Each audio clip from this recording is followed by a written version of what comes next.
periodically throughout my sessions, and especially right before I go to print, I run a signal hygiene check.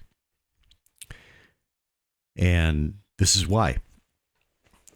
On the left, you see Auburn Sounds Lens, which is a spectral compander. I like what it does. It's free. The only thing that's locked is this expander stage. So I guess it's only doing the compression part of the compander portmanteau. But overall, I like what it does. I used to use the free version of Tokyo Dawn TDR Finesse. And I like this one a little bit better. So I use it. It's one of the few plugins that I use anymore that I don't yet know how to reverse engineer to some extent.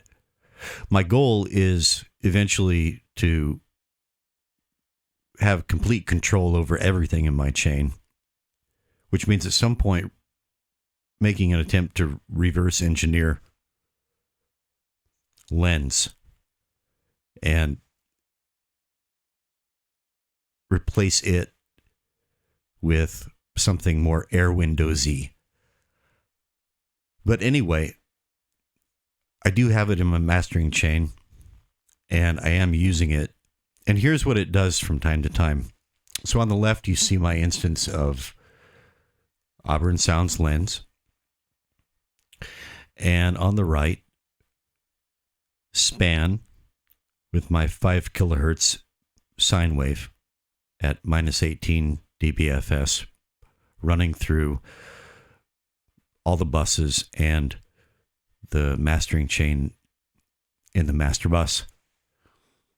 And, well, we've got aliasing spikes. Watch what happens when I bypass Lens. All right. That's pretty good. We've got our fundamental. And then we've got a good spike at 15, third harmonic. This is a little bit worrying. This is at 23. It does seem to come with console 8. And I do try to mitigate it. Peaking at minus 48, it's a little bit concerning right now, but it is all the way up at 23. I'm not too terribly worried about it. But this I don't like. So just a little heads up with Auburn Lens in particular, but I have observed this with a handful of other plugins as well.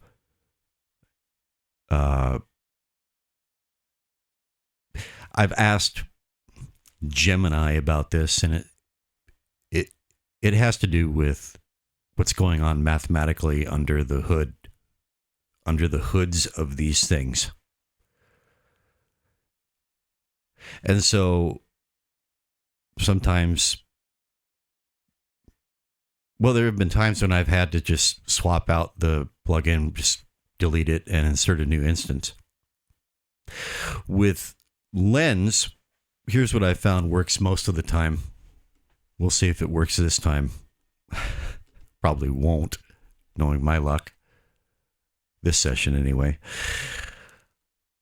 Here is the compressor knee thingy here. Here's the node for the knee. And if this does what it usually does, by simply grabbing this node, pulling it down, and then pulling it back up again, it'll cause these spikes to sink back into the noise floor, the saturation floor. So here we go. Pull it down and bring it back up. The sweet spot is right about there, right there.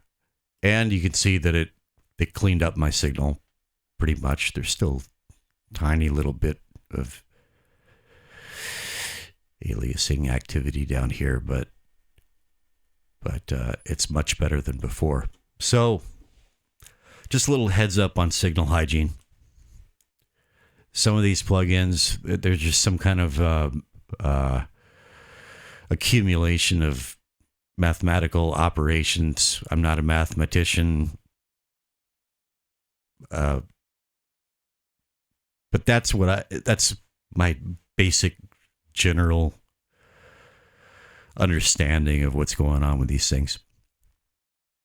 And so periodically I run a check, and if I see it doing that, that's what I do. And then it's the last thing I do before I print, just to make sure I don't have those spikes. And again, my 5 kilohertz sine wave protocol is not exhaustive, comprehensive. It doesn't eliminate aliasing entirely. This is a mitigation protocol that I have observed to noticeably improve the quality of my sound. And that's it.